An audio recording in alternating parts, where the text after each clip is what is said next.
Welcome to your 20-minute podcast with David Brower, brought to you by Audible. Get a free audiobook download and 30-day free trial at audibletrial.com/your20-minute podcast. Over 180,000 titles to choose from for your iPhone, Android, Kindle, or MP3 player. Now, here's your host, David Brower. Thanks, Allan. This is David Brower with your 20-minute podcast. Our special guest today is Heather Criswell, the founder of WiseInside, a speaker and author of the award-winning book, How to Raise a Happy Child and Be Happy Too, and Wise Talk from the Other Side.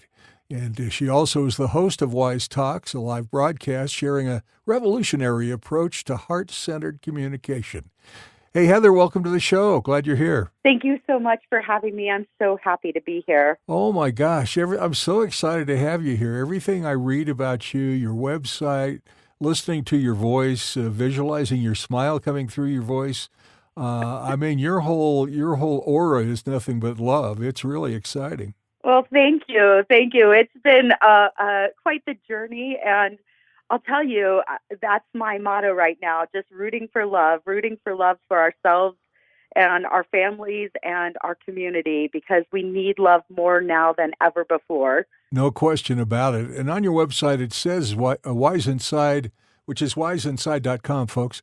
WiseInside, building communities rooted in love, as you just said, because you can rise, let's rise, because it feels so good, let's love, and because you were meant to shine, let's shine. I mean, it's fascinating to me to be able to come across something so powerful and so positive and so consistent with that love and positivity. You don't run into this stuff very often. Well, thank you. I appreciate that. And also there's a piece of me that's like really hopeful that it spreads like wildfire, because I think that we are inundated with so much information, number one, but also, too, just a lot of opinions and advice. And we forget that we have this inner guidance, this connection within, and it is based in love. And when we operate from that space, then we are able to rise from any circumstance and shine brighter than we ever imagined. And that's the whole idea behind WiseInside, is connect back into that wisdom within. And we know it as babies. When we're born, we know when we're hungry, we cry. When we need help, we cry. When we laugh, when we're in joy. And we forget it over time. You know, it kind of gets chipped away over time. And we start looking to others for everything that we should or shouldn't be doing. Sure. But what happens is we disconnect from that inner self, and that's where all of the pain starts rising from, because we are pretty magical when we connect into that love for ourselves first and then share it out.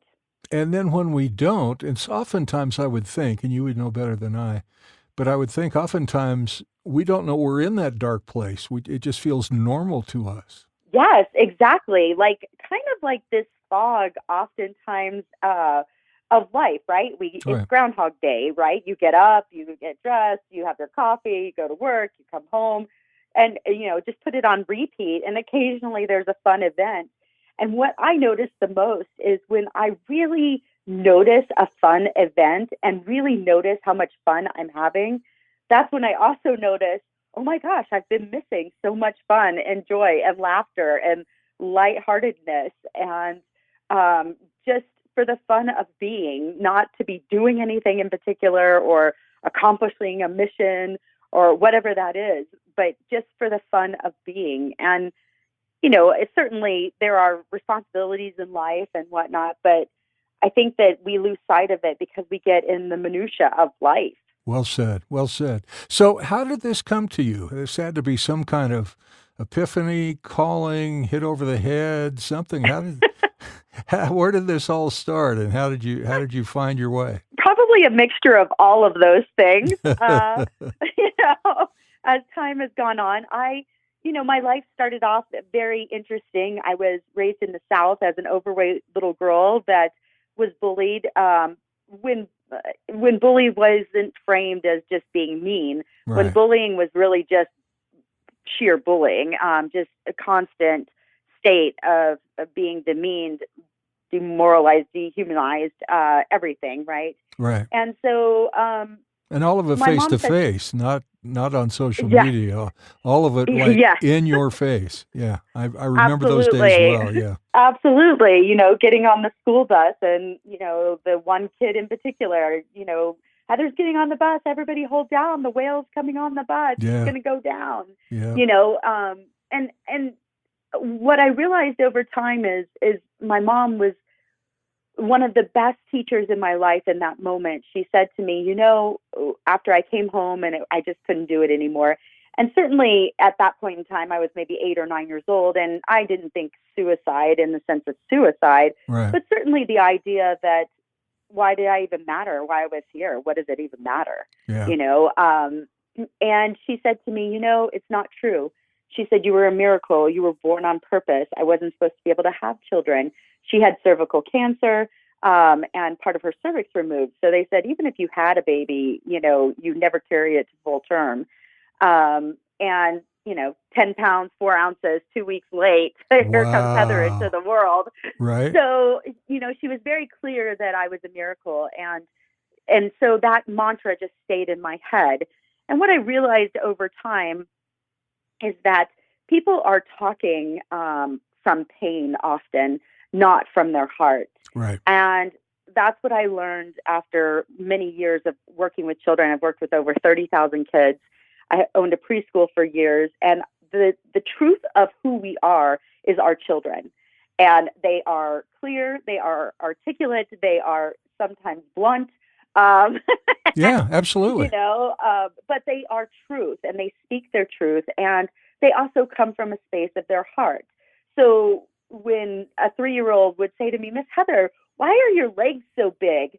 They weren't intending to hurt me.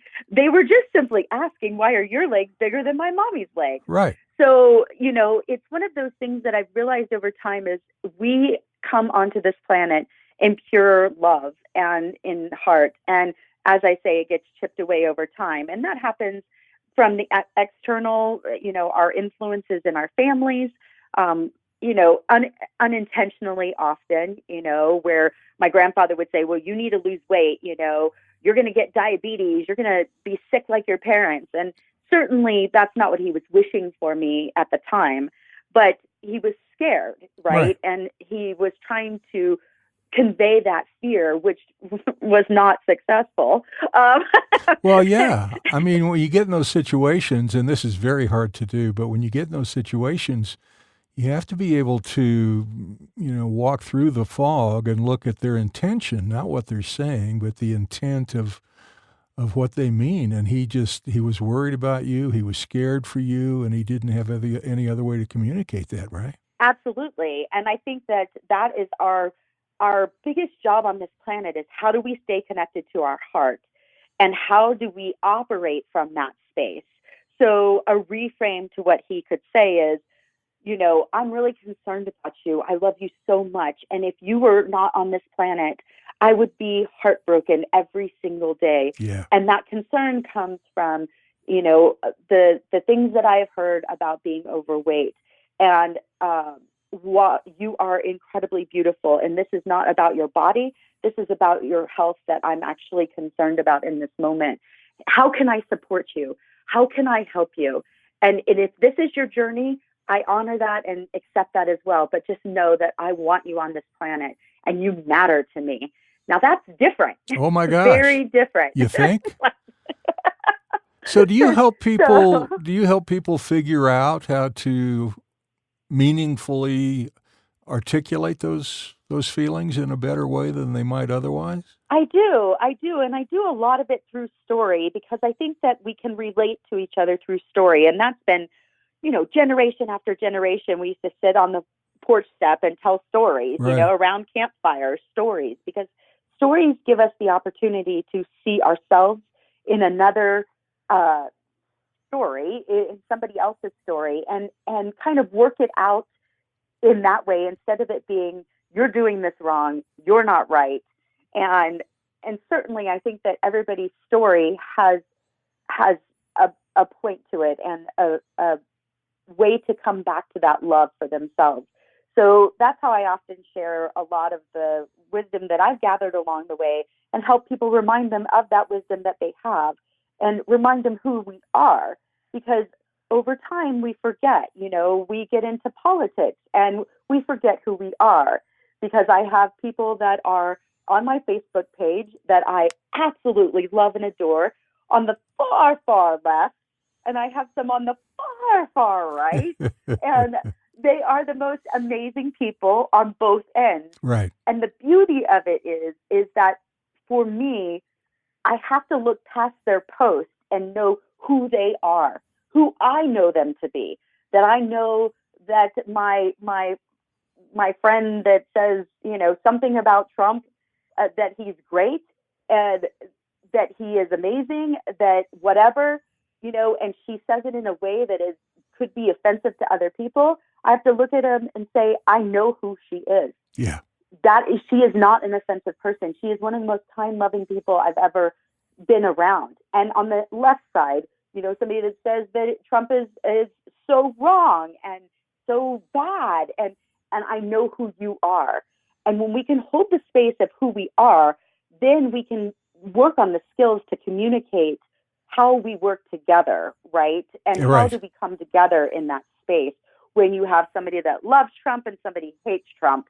Just using Trump as an example in this moment, right? Because it's always in our media in this moment.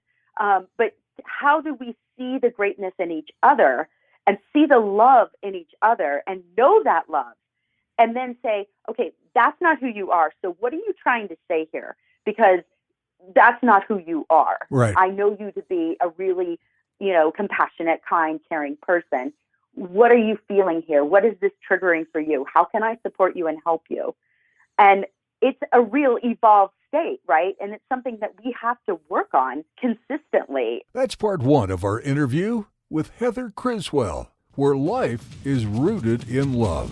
Your 20-minute podcast with David Brower has been brought to you by Audible. You can listen to any of David's podcasts anywhere podcasts can be found, including iHeartRadio, the Spotify mobile app, and at davidbrowervo.com/your20-minute podcast. Until next time, thanks for listening.